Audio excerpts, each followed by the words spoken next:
everyone. Welcome to this episode of Across the Bifrost, the Mighty Thor podcast. On every episode, we like to explore the world of Marvel's Mighty Thor. We're going to do that today with, no offense to the Prince of Power, no offense to Hercules, but this is like a throwback episode. Will, Baz, me.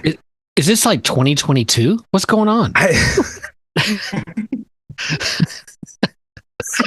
So many. It feels like a decade ago. Feels like a decade. 3 years ago. Myself, Will, Faz, we're all here. We hope. Eric's busy tonight, so he's taking care of stuff. He's getting shredded in the gym, helping other people get shredded in the gym. That Hercules cosplay, Faz, is gonna hit like a ton of bricks. Oh, buddy, I have a feeling. And I'm getting ready to eat some shredded cheese. That's what I'm getting ready to do. To just tell listeners how diametrically opposed. Like how different we are. I'm gonna get shredded cheese out of the fridge, and Eric is I'm gonna get shredded at the gym. We are absolutely thrilled, and we always enjoy talking to Martin Coccolo, and he's back. He returns to Across the Bifrost. Hey. And the crowd goes wild. A pleasure as always. Martin, we always enjoy chatting. It's been a hot minute, but you're kicking ass on Wolverine. That book is. I feel like Saladin Ahmed and you are just like amping everything up issue after issue. So we want to talk about Wolverine. We also want to talk about a little bit of a return you had to the world of Immortal Thor in the most recent Immortal Thor 19 issue that we got to review with Will Moss, and we talked a little bit about you. Faz didn't get to gush about you as much as he wanted, but hey, maybe we can. I was given a timer, Martin. He gave me 30 seconds or something. And I believe you still blew past that timer. Oh, that's just a suggestion. I was on Canadian time. Yeah. It's like the conversion rate was weird. And 0.4, I think, something like that. Yeah. But then, Faz, you have something that's very you specific that you want to talk about. Mind telling listeners what that is? You want to start with that? Martin, are you cool with that? Yeah, absolutely. So, listeners know that I'm a fan of Martin's art. I'm not going to gush too hard because the man's in front of me, and that's much more awkward than no tact. No tact. He's not around. Yeah, big fan. Martin was at a Comic-Con, and when Martin goes to Comic-Cons, he sometimes does commissions. So he hit me up like, "Hey Faz, I know you've been trying to bully me into giving you a commission for a while now. Well, I'm going to be at a con, so if you're interested, let's do this." And oh boy, listeners, was I fucking interested. And this man, the thing you guys need to know about Martin Coccolo is that he's detail oriented and he can't stop himself. So getting a commission for what is a full image in order to try to recreate the vibe of a cover turned into something that is more detailed than the actual goddamn cover that it began with. And he just kept going and going. You can check out his Instagram for a reel of how he finished it up. My Instagram's posted a bunch of photos. I'm waiting for Michael's to give me a custom sale to show it. But listeners, what he did was he recreated the Immortal Thor 1 foil cover with even more detail and fantasticness. And I'm just blown away by how it looked in person. And when he sent it to me, he said, "Oh, and Faz, don't worry. I know it doesn't look like much, but it looks so much better in person." And I was like, what the are you talking about? This is the craziest thing I've ever seen. And then it came in person and he was still right. The detail is crazy. Martin Coccolo loves to undersell and then just blow you away with the delivery afterwards. That's the takeaway that we got. No, I just how they come up in the pictures, the photographs don't always do justice. So that's why I give those disclaimers, because sometimes I don't know, I'm not happy with how they look when I take pictures of them. So yeah. Basically. It's definitely crazy in person. Seeing the brush strokes and all the details and everything in there, from up close, is mind blowing. Like I said, but Martin, the photos are insane. It still looks like I just watched. Ryan, I just watched the reel that you posted, Martin. I'm just that's HD, crystal clear, like that. Yeah. Looks great. So Yeah, I have a question about the commission, Martin, because yeah. I'm not an art collector like Faz is at this point.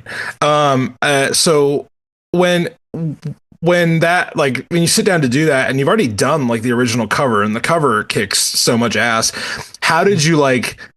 Were you like, oh, I'll just kind of do it, but maybe like focus a little bit more on these parts, or were you like, oh no, I've got to change these aspects of it? What was the approach of like recreating something, but also it being its own thing for a commission? Yeah. I was actually I didn't go prepared to the convention because I should have like I should have made like a print like like a blueprint of the cover, Yeah. but I just went completely empty-handed, and I just started to wing it, and I tried to recreate it a couple of times, but it, it, um, it was coming off like the body Thor's body was like too big on the paper, so I had to readjust it a couple of times. And when I saw that all the proportions were right, I just started to work on it. And I was just checking the the first image, and I just tried to recreate the feeling of the cover. Oh, okay. And I just I got carried away, and I started to add details and details. And my purpose at first was like doing a recreation, but a simpler one. Yeah. But it came off pretty much like a reproduction. It just I don't know. It just happened that way. The fact that the foil cover then became the commission for Faz, that particular Yeah. image is just It took over the phenomenal. theme. I mean, I have made no bones about the fact that I think that's my favorite comic image of Thor that I've ever seen. Oh, So the thank you. fact that That's the fact amazing. that I was able to get that commission in a recreation, and again, like I like the new one better, Martine. So like that one was my favorite. This one now dwarfs Uh, that, and like it's surreal, and it's really really cool to be able to own an original Thank piece like you. that. Right? Yeah, I'm glad you enjoyed it that much, because I honestly like um other than the economic part of a commission, I'm like I really, as an artist, you really want people to enjoy and have fun with what you do. Like yeah. if I shift my focus to the just making money drawing, like I can't work that way. Like my Oh, soul yeah. dies if I start. Like I have taken projects out of need for money years before, and it's like you die a little every day. I mean, Yeah. It, you can say that for pretty much every job, actually, but on the arts specifically, it's like you put so much of your personality, your soul, your likes and dislikes, and everything that's going on with you and with the world, and whatever. I actually remember like things I when I see when I go back to see things I've drawn in the past. I remember what I was feeling, oh, or what was going on in the world. Not, I mean, just looking back at things I did in the pandemic, it's like they are like they bring me back so much nice things, nice memories, and awful memories. Um, and my daughter was born exactly at the start of the pandemic, so it's like it's a mixed bag, because I have it was like a beautiful moment personally, and an yeah. awful moment globally. Right. So it's like there are so many feelings, and so many lights and shadows on those memories. But I always like to when I send a commission, or when I show a commission in person to someone, when you see, the faces light up and just like being blown away and enjoying that piece of paper, that's what is at, that's the substance of what I do. That's what I enjoy. So yeah, it's always amazing to. Let me be very clear. It's not about stroking my ego. Like I hate that. I don't like that. I don't want people, like sucking up to me. I say that when it's like genuine enjoyment in their faces of something I did. That's what I love. Yeah. So yeah, it's great. It's great. I would love to do it more, but I have like zero time. I'm trying. Well, I can give this piece of news. I'm trying to. I started like just a few days ago. That I do the interiors of Wolverine, right? And I also do the main covers. So I started on the last cover I did. I started doing it traditionally. I'm going to try and work like on the monthly covers. I'm going to keep them traditional. I don't know if I'll always be able to do it, but I'm trying. That's like a new resolution. You can say a New Year resolution. Yeah. I just decided it like a couple of weeks ago. But yeah, I'm going to try to do that because I have a lot of people that want like traditional work from me, but I don't have the time. I'm always running. I'm always I'm always behind and doing my best. So I have to stick to digital work. But every once in a while, I want to reconnect with traditional stuff. Yeah. So when like, what's your setup? I mean, I know we've talked in the past, like digital is kind of like what you normally do, but like when you say you're making this resolution to do more traditional covers and stuff, what is like, does that change your setup like in your studio? Does that like, or is it just same board? You're working with different tools? Yeah, exactly. I mean, I have to work with traditional tools. I do the cover digitally. I try to add as many details as I can.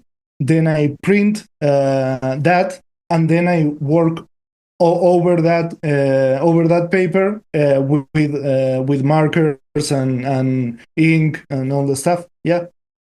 And then I hand it off to Brian Valenza, and he makes it come. Oh God, he would be, guys. I'm just saying, Brian would be someone I would love to talk to. Let's put a pin in that because he seems super cool, Martin. He does. Yeah, his work is amazing. Absolutely. Will, sorry I cut you off, man.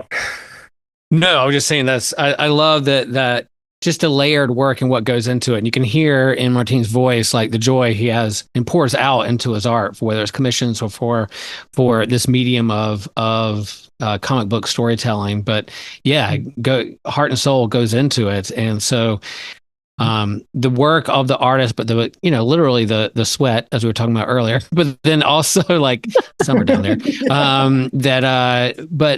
but yeah, that just all that goes into it is amazing. So even if there's like an artist or something that's on your book that you don't necessarily vibe with, at least respect that they are putting so much work into it, and to respect that's what's going on. So even if it's not like your taste of art, at least respect the work.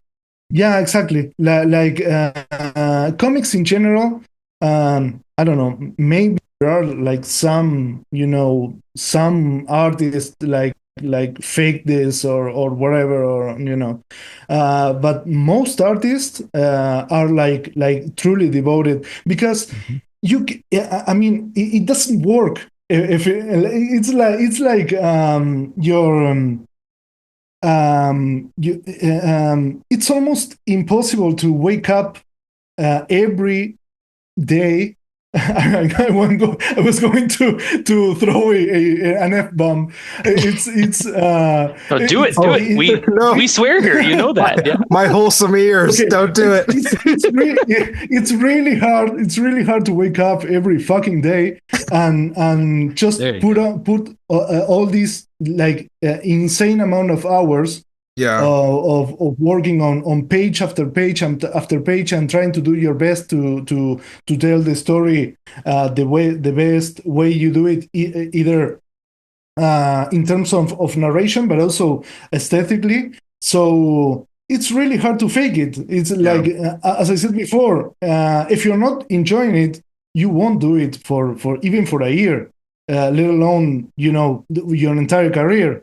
It's like, it's you have to do a lot of sacrifices. You have to work your ass off, like every artist. They have pains on the wrists or on their backs or whatever. Right. And it's literally like back breaking labor, not the type of like strong labor like on construction and stuff like that, but it takes a lot of physical and mental effort to do it every day, and to do your best every day. So you love it or you leave it. So yeah, pretty much everyone. Sometimes I get a little pissed when I see reviews of people who don't know, and I read stuff for me, about me or other people, like talking about, yeah, he doesn't seem to try, he didn't try hard enough to do this or do that, and I'm like, seem to what the fuck are you try. talking about, man? You have absolutely no idea the amount of work that goes into it. You might be, with fever, you might be like, and you're still like working your ass off. Yeah, So yeah. yeah, we should all, and in addition to all this new AI fuckery, like we should like really, really, really respect the time and effort that goes into making any type Art. of art of art. But comics Amen. in particular take like a lot of effort. Yeah. And yeah, you should respect artists even if you don't enjoy what they do, personally, because it's okay, it's fine to enjoy, but you shouldn't, like be mean for no reason. But yeah. Yeah, Will. So I just quick piggyback on that, Martin. So for people that maybe don't know, and I don't actually even know if I've asked you this question specifically, how long have you been a professional comic book artist? Like where it's been your day job, your occupation, that Yeah. I will have to I haven't done the proper math, but I'd say like 15 years, more or less. Yeah, something like that. Yeah. so when you say backbreaking, when you say long I'll be hours. 42. I'll be 42 this year, and professionally I started like 25. Yeah, I'm Okay. like 15 to 17 years, Okay. more or less. Maybe more, more busy some years than others, Yeah. but like living like completely off comics, yeah, like 25 Okay. on, yeah, Okay. something like that. Yeah. Cool. I have a quick piggyback for Will. Will, Yeah. you do something for a job? Are you here? Can you tell me right now, Will, that you preach the sermons because of the money? Oh man, I tell you, there was a whole like Elon Musk tweet about Lutherans laundering money, and that's exactly what we're doing. So anyway, y'all, I'm not bitter at all about You that. guys need to but, do it better. Like, I'm seeing all that money coming through, that washed, clean money that Musk says we're doing. But yeah, no, I'm let's just say I'm not. I don't have a new surfboard every month. I we're going to Hawaii. I love you, and I put you in that situation because I knew you could improv your way out of it. No, that was the very 10,000 good. Yeah. hours. Like you hear the 10,000, the quote unquote 10,000 hours. Put in your 10,000 hours, and you can tell that Martin's been doing this a long time. But it's not. Yeah, it's again, even if there's an artist you don't vibe with, or it's not your particular style, or fit your particular eye, or whatever, they're at least doing their best. And you can definitely tell, again, Martin, not to put you on the spot, but like you're working your ass off on this Wolverine book. And as someone who grew up on X-Men comics and loves Wolverine, and there was a while there when he was, the hottest thing in comics, then put on the shelf for a little while, and now he's back. And they're relaunching all kinds of things. This book is absolutely fantastic. And I love this build up. Our fans know, our listeners know, I love the legacy numbers. We're getting close to that issue 400. And it's a build up. So, I love this build up to where we're going. I love this. I want a big, thick graphic novel of Martin Coccolo's work. Yeah, it'll be big. Like number 8 is gonna be, and we also have like a story from Daniel Warren Johnson. So I was hoping you would mention that. Yeah. No, that's so already good. Like people already know that. So that was announced. I think Daniel put that up on Instagram there today, like the Japanese samurai inspired Wolverine. Yeah. I have like no idea. I haven't seen it, so I think I'll be as surprised as you guys. So that's honestly, I can see where that's incredibly exciting. Where it's like, this guy who's also like, some people know who Daniel Warren Johnson is. He pops over from Transformers and his own creator own stuff, and does this Wolverine thing. I'm excited for the book already. And I honestly, the 400th issue wasn't really on my radar because I'm not a big X reader outside of this book. So when they announced that, I was just like, okay, well, I think I'm going to double buy this. If I can buy this even harder, that would be good. Exactly. I have a quick question. And because Faz is lying in wait. He's like Batman up in the rafters waiting to pounce on your page from Immortal Thor 19. So I'm just gonna get this out of the way, Faz. What? Will, I was trying to make you sound badass. Or maybe I should have gone with your Deadpool cosplay. So here's my question, Will. Your dream, like if you could get a commission from Martin, what would it be? I'm not saying it's going to happen. I'm not saying, we're trying to speak this into the existence, but one day it will. It will. No doubt. I promise it will.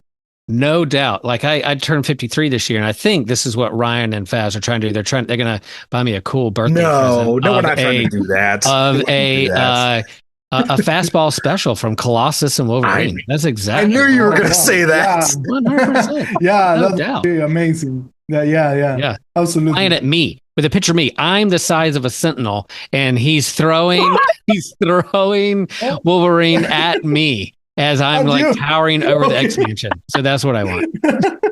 Senta Will. Senta Will. Yeah, Senta Will. Yeah. Oh my gosh. Well, Ryan, what about you? What would you? I mean, I was gonna say like Thor fighting Wolverine, with maybe Deadpool in the background to kind of combine. Okay, I want to change my answer. Hold on. That's not my real fucking answer. I was going. I want Thor. I want Thor to be the one throwing Wolverine to the fastball special. I love Colossus, but if we're gonna merge the two, that's what we're gonna do. Okay. That's still yours, Ryan. Before you claimed it. So I am a. Well, Martin knows this. Like, I'm a big fan of horror stuff and his body horror, and I've been trying to speak Martin Coccolo body horror comic into existence for a few years. I would love. I'm just gonna. Martin, you seem cool enough to have watched this movie. The John Carpenter's The Thing. Yeah. I have to. I'll be honest with you. I know how highly it's regarded. Yeah. I don't really like it. Like, I don't really. And I'm not going to finish what I was going to say. No. But it's. I mean, I absolutely appreciate it and respect it, and I know the amount of coming back to what we were talking about just now. I mean, it's amazing in many aspects, but I have I have started it twice, and I Oh, had to and I stopped watching it because I'm bored with it. Like I'm whoa. literally Okay. like, yeah. I I, find it. I'm sorry to say, but I'll be honest. Like, I'm sorry to say, but maybe someday I'll watch it again and just finally get it. But the two times I have, like, I can't connect with it. okay. I can't. in Yeah. in that case, I'll go process that privately later. But then like in that Punch a case, wall or something. I will I will take a xenomorph from the Alien movies. But anyway, Yeah, well, I just Alien, I love. Nice. Alien and Alien 2, it's like, oh man, did those are amazing, like oh, amazing. God, it's so good. Did you see Alien Romulus by chance, Martin? No, because we actually, I want to do the whole thing. There Oh, are okay. movies, there are Alien movies that I haven't watched yet. So my wife and I, we want to watch all of them in order, and just by the time I want to have watched all the movies by the Yeah. time I watch Romulus. So yeah, Oh, well, it's in my list, but I haven't yet. Yeah. just as someone who is really good at body horror himself, I think you will appreciate Alien Romulus. Yeah. Staz, Awesome. please kick me out of the hosting chair. Oh, I don't know why we're like pretending that I have some preordained schedule for how this is going, but while we're here, let's do this. So, Martine, a little Yeah, book called Immortal Thor 19 came out the other day. I'm aware And of it. and I'm aware and of this it. book, you've dabbled in some Thor that is immortal at times. You've moved Yes, on to greener yeah. pastures, yellower I've pastures, been I known guess. You've to. waved the banners Yeah. of war. Yeah. You've done some Thor things, and as part of this very special issue, they brought you back to get to take over a page. Do you want to tell us about how Will Moss got you to come in for one page, how you picked that one, how it went from there? No, I mean it isn't as exciting as you could imagine. They were like, "Hey, Martin, we're doing a very special issue with a lot of artists, and each artist is taking a page, and we would love you to have you on this project, and we would love to see you do this page in particular." So I didn't pick it out. Cool. They just decided to give me that one, and that was it. Like there isn't much mystery, or it isn't as exciting, but yeah, that's how it happened. But I mean, in our chat with Will Moss reviewing this, he did say he was like, "This page made sense for you because these were two characters you had kind of gotten to play with already. So Yeah, it was, you got to bring us into the Utgard Hall, and Tiwaz is there, and Utgard Loki's there. I kind of getting to play around with a character that whose design. I mean, did you? I guess I need to clarify this.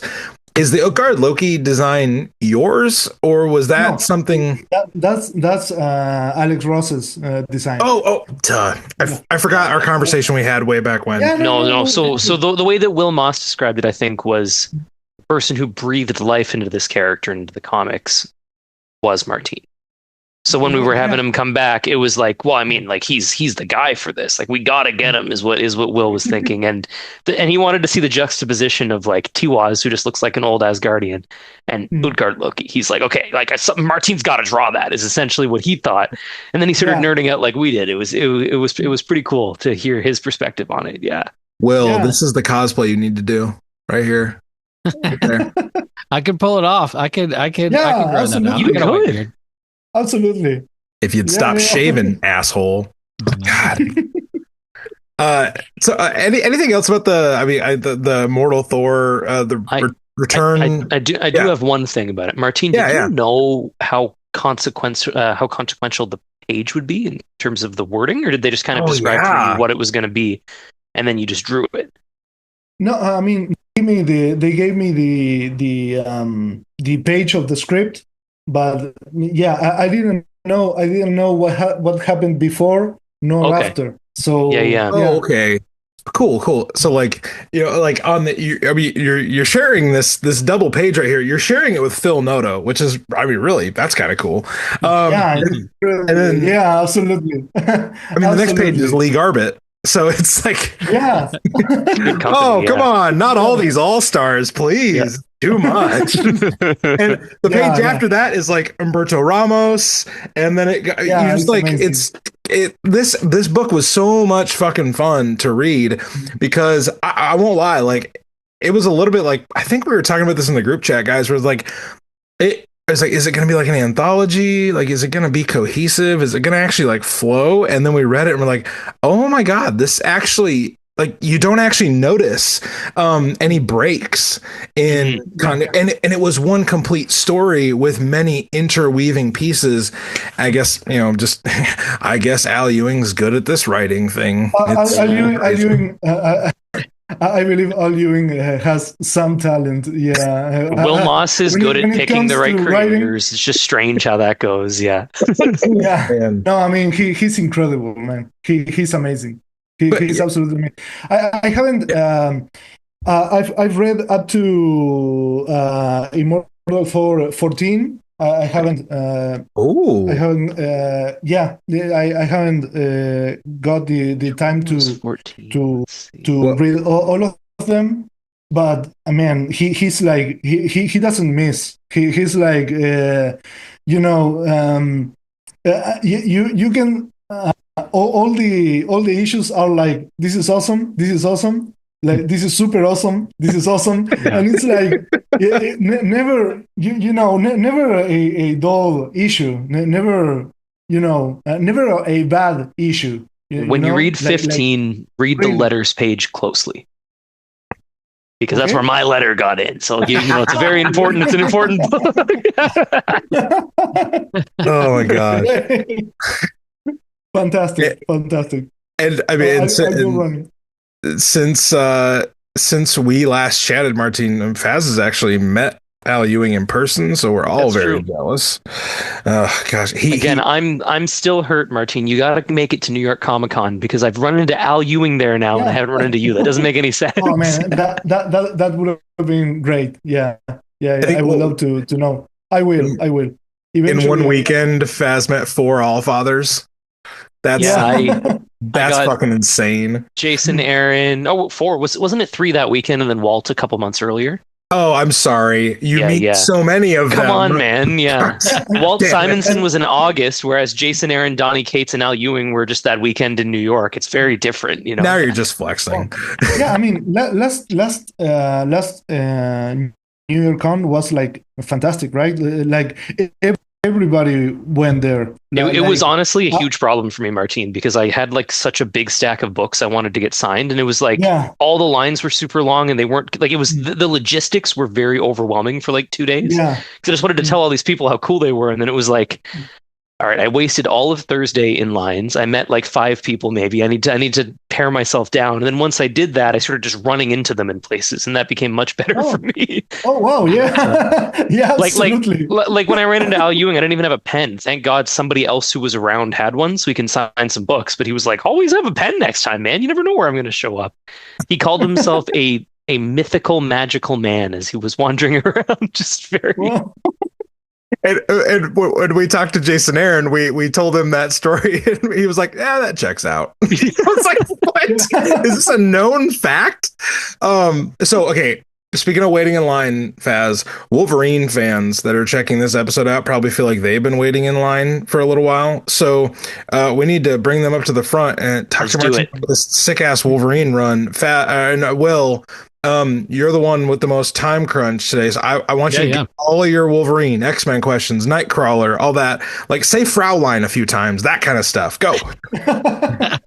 No, I'll just say, like, again, this is a reboot, but also tying the legacy numbers, of course, I love. But like this reboot from the ashes, all across the X-Men line, you have like a single Wolverine story. But what I like this is it's like a best of album, but also with fresh. So you have like, we first met him battling Wendigo, and here we are again. He shows up and he's trying to tame him. And then you have Nightcrawler. You have some of his best friends, best villains. They're all showing up. So I appreciate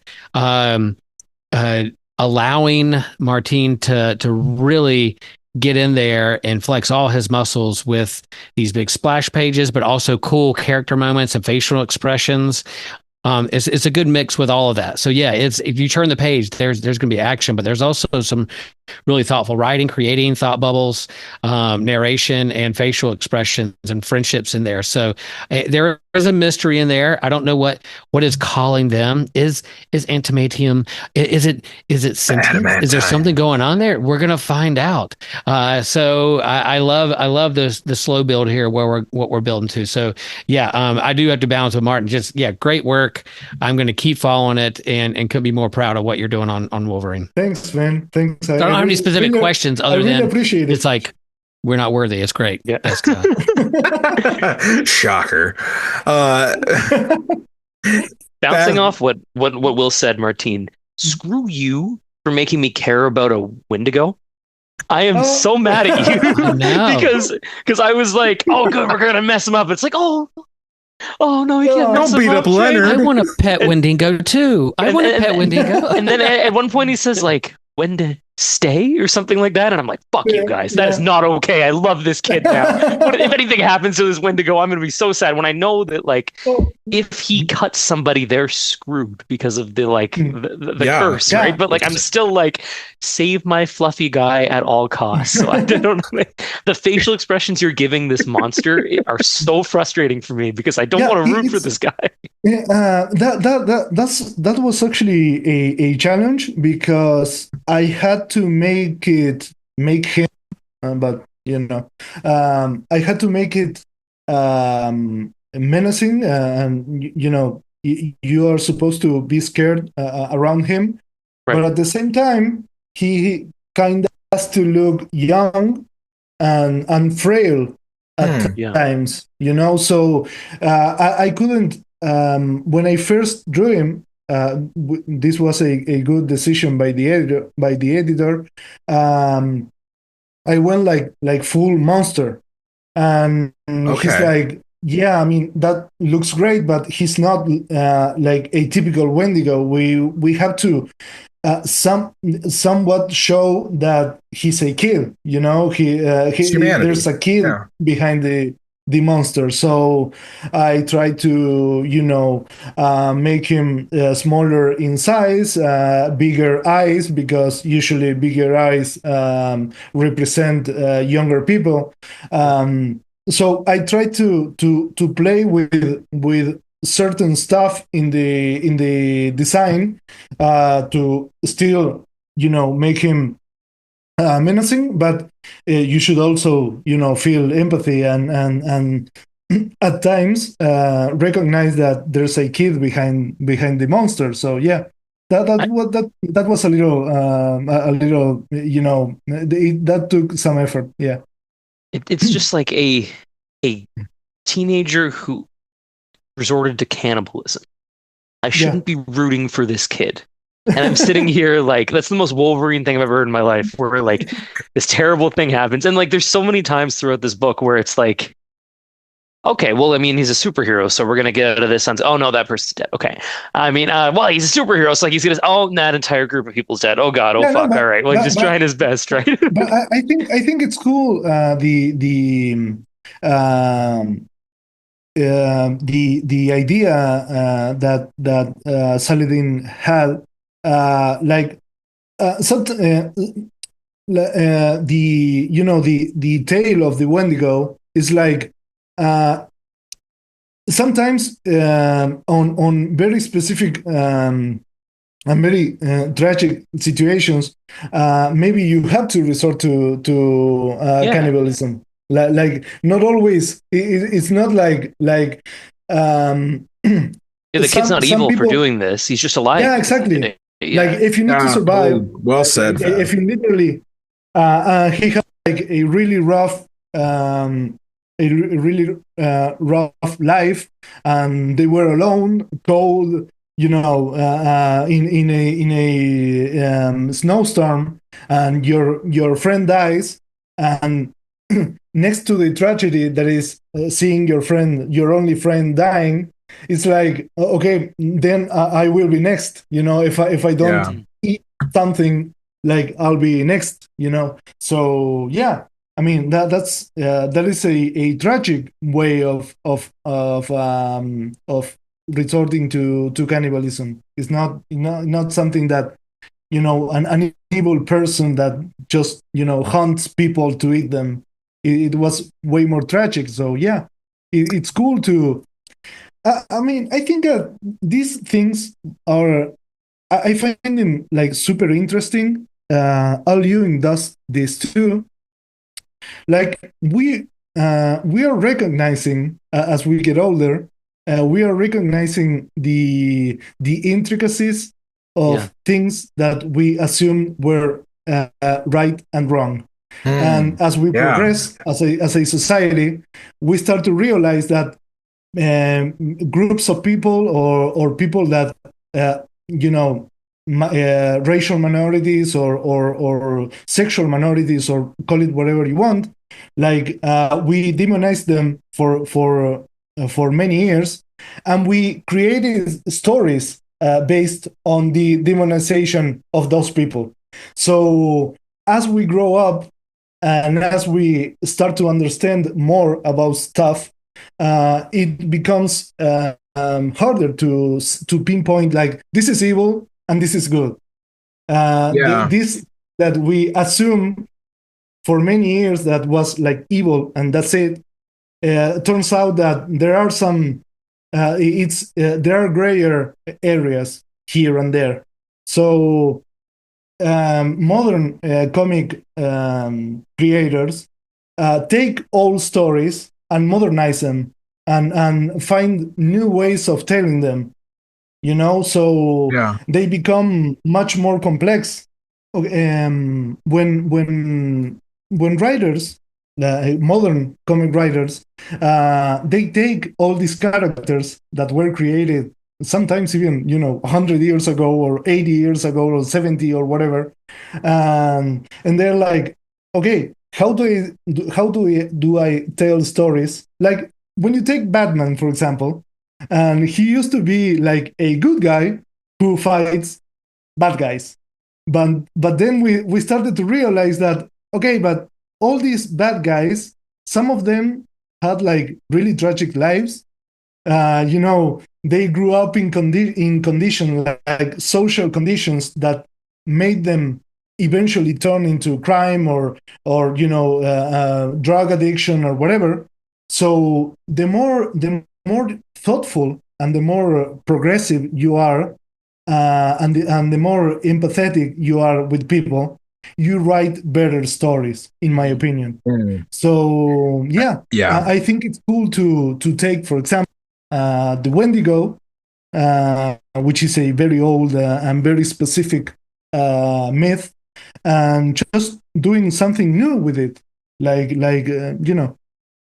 Oh, it's so cool, and it's also combining like some tropes that are well worn but very good, like the solo gruff old man who has to learn how to care for another person, and like the fact that Wolverine can draw on his experience of, I was a monster when I started and I was saved by people, and this is my chance to pay it forward for somebody who's, they're not real. Like, am I a monster? No, not really, and neither's he.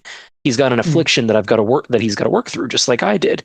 And maybe he can be saved by me, who was saved by someone else, right? It's just the layers and the depth is really, really cool to see on these sorts of things where, like you said, like 60 years ago, he just cuts the Wendigo's head off and moves on.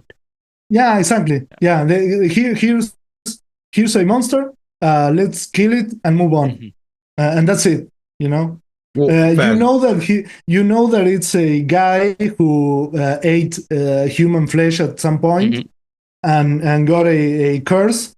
But yeah, just kill it and move on.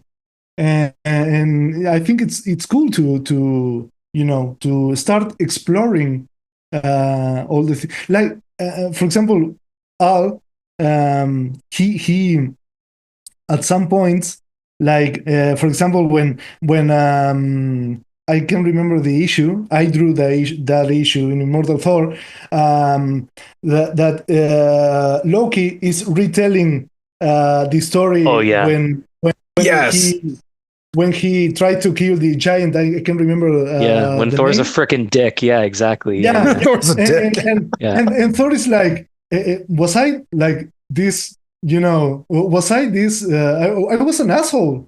You know, Yeah. and Six and and seven. he's Yeah, like, yeah, and Loki is like, yeah, you were, yeah, you did those things, and he's like, okay, I can say that I've grown, and I'm sorry that I mistreated you that badly, and that's cool. yeah. It's good. Like you know, it, you are retelling the same story, but the character is not the same. That one's even The crazier because it's like a previous Marvel comic retelling a myth, yeah, and it's like the yeah. previous Marvel comic stuck to the myth really So it's a closely. myth within a Yeah, myth within a myth it's within like yeah. 3 levels down to get to like, holy shit, It's I sucked Inception, back guys. then. Yeah, Let's just say it. It's Inception. yeah. But you're right. Like Yeah. it adds so much to it to be like, I mean, 60 years later though, 800 comics later, like, man, I'm sorry that I was such a terrible person, right? Just like this one, like you can't do this Wolverine learning and how to pay it forward in Wolverine issue 7. It's got to be issue 396 or whatever it ended up being, right? Like it's just, it's really cool. 399. Yeah, there we go. Yeah. We're almost there. 99. Yeah. Yeah. So I have a quick little thing like with Martin, you said going 60 years back, 60 years, we're talking, we're in the 1960s, we're at the dawn of the Silver Age, and at that point it's like all you had to say in comics was that guy is a communist. Let's go punch him in the face. Like no exactly. explanation needed past that point. So it's actually like and we are I'm not a communist myself, but I recognize many things that were right with the concept. The fact that the fact that some people became dictators and killed many people or whatever, that actually had nothing to do with the concept of yeah, that's those individuals being evil. That's not the idea. Yeah, exactly. But in people lost their jobs. Communist, it's a way of thinking. You can disagree. You can perfectly disagree. Like people in the film industry, like they were denounced. They were reported, and they would lose jobs or had to leave the country or whatever, just because you thought a certain way. So I think we've come a long way. Unfortunately, we are like stepping back a bit, which is really sad. Yeah. I was I was just gonna say, I was like, well, luckily that's in the past. Oh wait. Yeah, exactly. I just wanted to say though, like sorry, more just like when Stan Lee and Jack Kirby and the kind of the founders of what we know as the modern Marvel, characters in the modern mythos, it's easy to, paint with a broad brush and not add in the nuance that we're talking about with the Wendigo. Because I honestly, I love the Wendigo. They had the code, they had the code,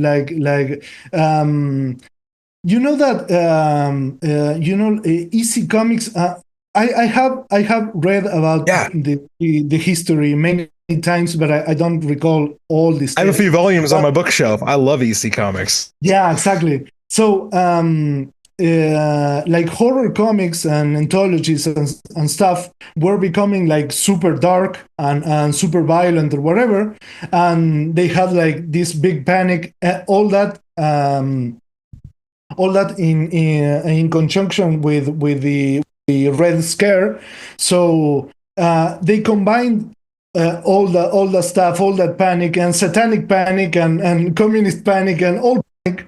And they combined all that and just decided to basically remove all nuance from comics and do like super specific, like super simple comics. So many issues that are like Thor beat kids. us, therefore capitalism is better. I've seen the way, Yeah, and then they go exactly. on their way. I have seen the way. It's like watching Rocky IV, and you're like, "Wow, did we just solve communism? Did we just solve the Cold War?" Like by blowing up their mission with the hammer because we stand for America. Thor, the classic American hero. Martin, you are speaking my love language with comics history. The 1950s in comics, and Bill Gaines with EC Comics and the subcommittee on juvenile delinquency. That is like a pet. That is a pet obsession of mine. I love studying that era of comics because it's so nuanced. There's a lot of stuff in there about censorship, what people deemed as like good reading, even obviously like a lot of that kind of pseudoscience has been debunked in recent years. But have you ever read the book? Now we're just talking about books, but like have you ever read the book The 10-Cent Plague? No, I don't know. Oh my goodness. You should just look up on however you want to buy this book, The 10-Cent Plague. Send me the name of Gladly. It is one of, if not, in my opinion, the best book on comics history. So that's a fantastic book. All this to say, I was like, I did not think we'd talk about cannibalism this much. I did not think we'd talk about all these different things. I mean, I thought we'd talk about cannibalism this much based on the book. I knew that was coming, a little. Obviously. Well, I didn't think we'd talk about the virtues of cannibalism, but sometimes we get there. Yeah. Okay, everybody, get out your pros and cons lists. So I think it was maybe one of the first pieces that you posted on your Instagram was Wolverine and the Wendigo, and I got so excited because I love the myth of the Wendigo. I love, kind of like that's another like weird little like pet thing. Like if I had a favorite mythological concept, it would probably be the Wendigo, because it's like like you're saying, it's rife with nuance, and I loved how you did the Wendigo, adding the empathy and the humanity inside of this monster. And I love that even was it Mark Basso that was telling you like, okay, nope, I get it. It's badass. Yeah. But like I can't relate with this. I can't relate with this version of the Wendigo. Yeah. I will say this in issue 6, you introduce one of my other favorite Wolverine supporting characters in Laura Kinney. And like I love every version of Laura there's been, but like got badass Laura Kinney, man. Like this was awesome.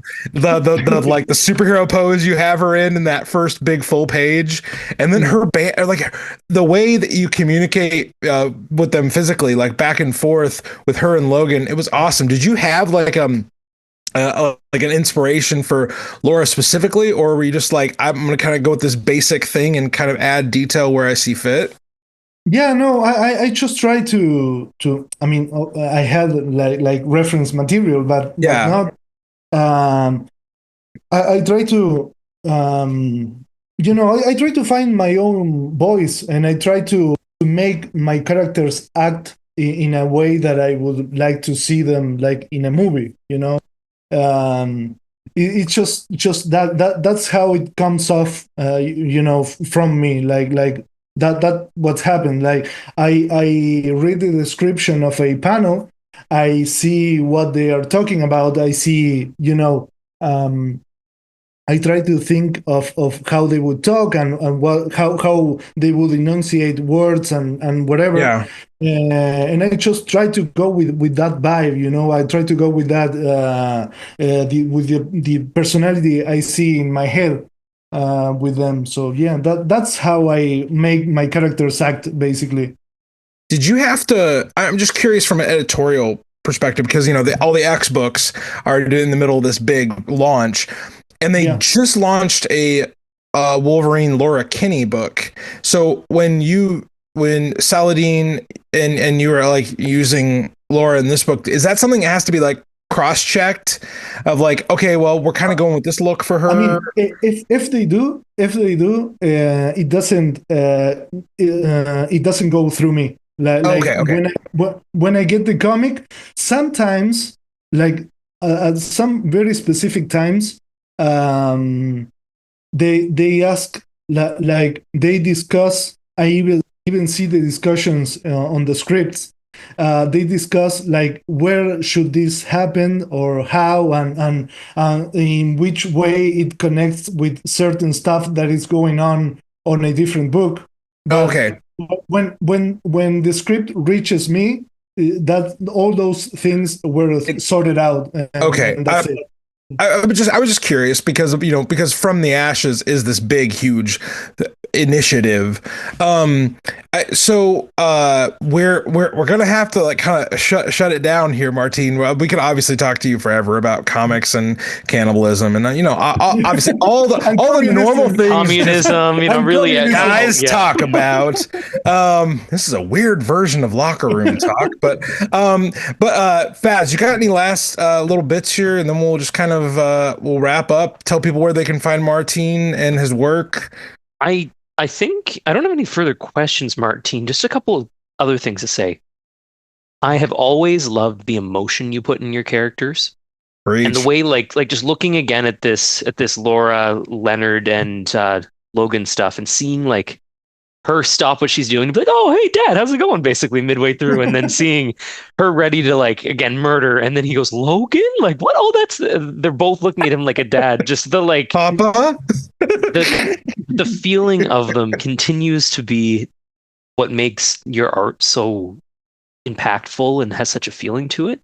And again, like I know I told you this in writing, and I know I gushed about it beforehand, but like it's truly the crown jewel of my collection to have that Thor cover now. Like that's going to be Thank you.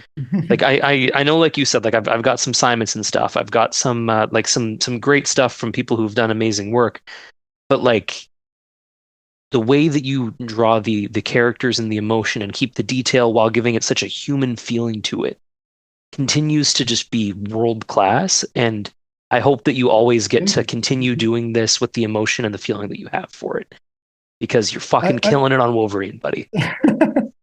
Thank you. That's actually other than we love drawing action stuff and all that good stuff, violence, blood, you know, stabbing, Staircases. stabby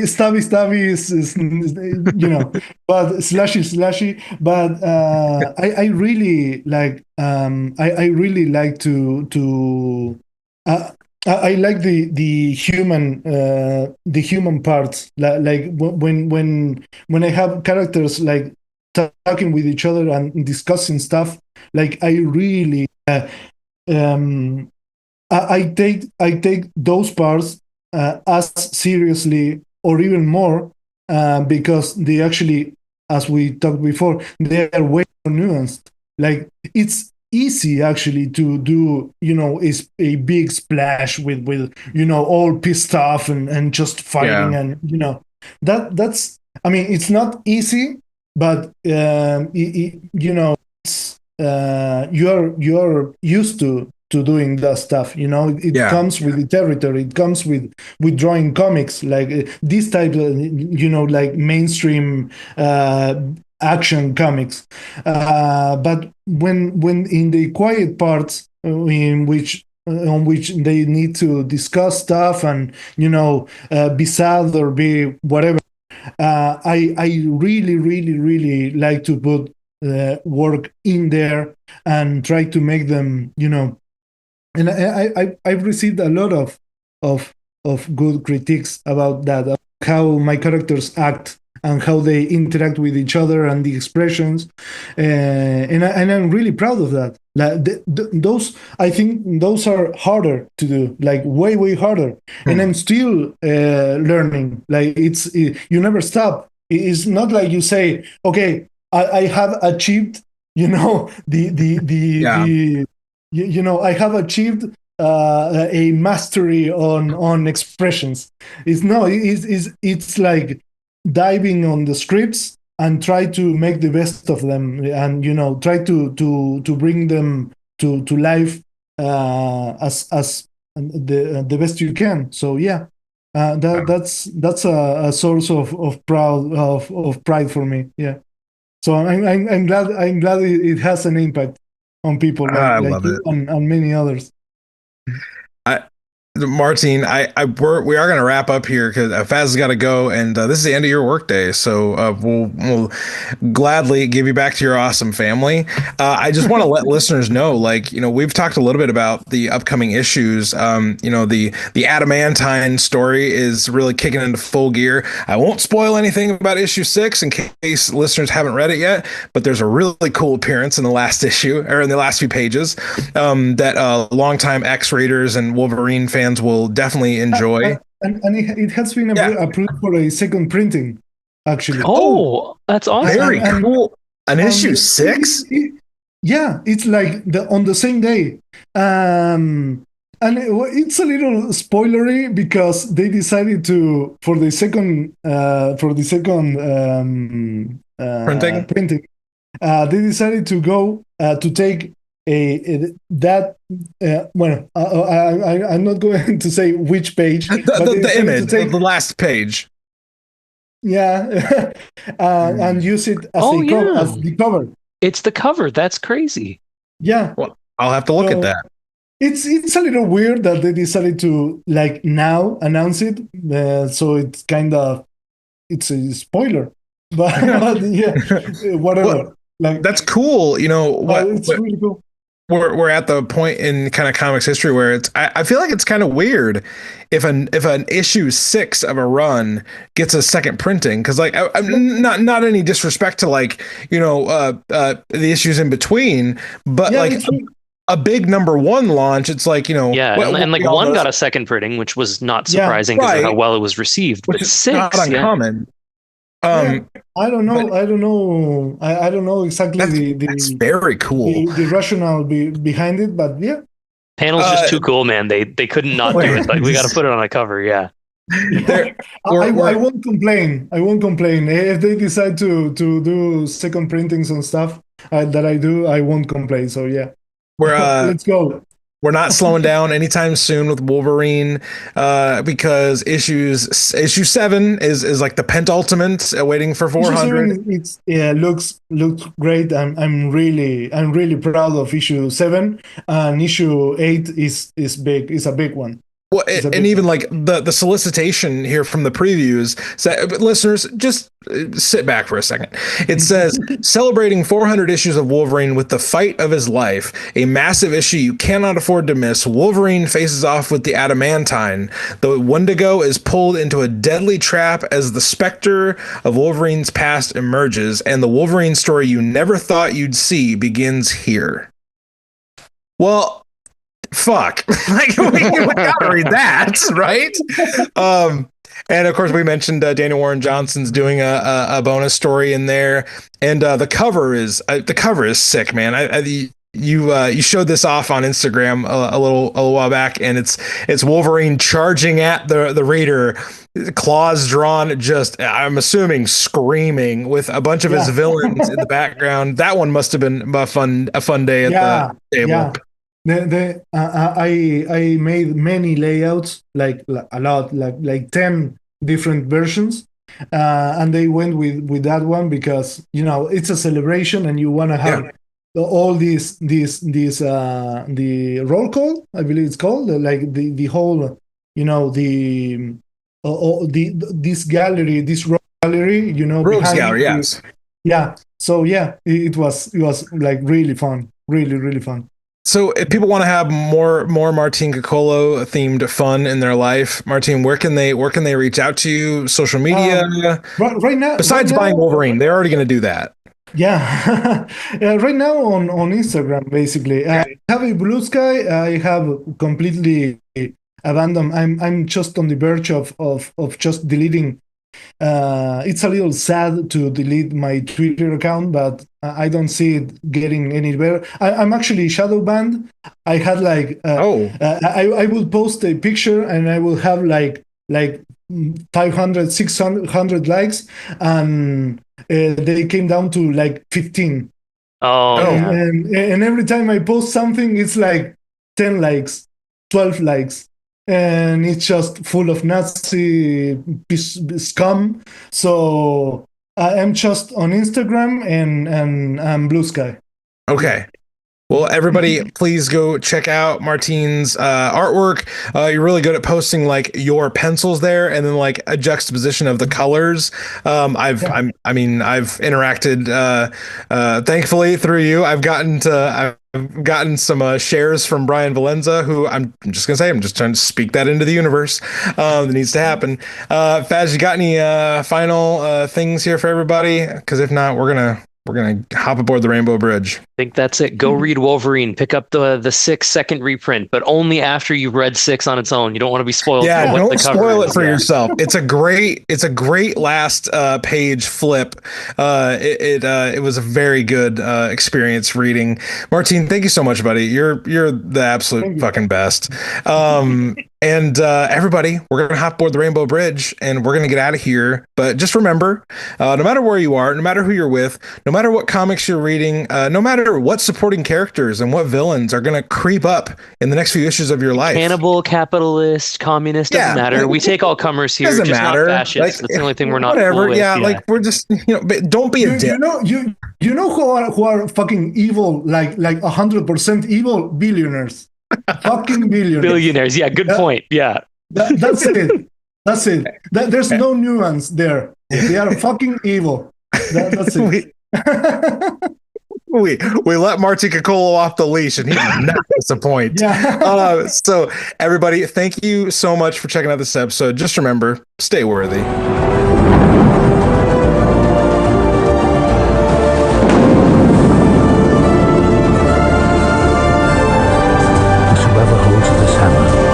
If it be worthy, shall possess the power of Thor.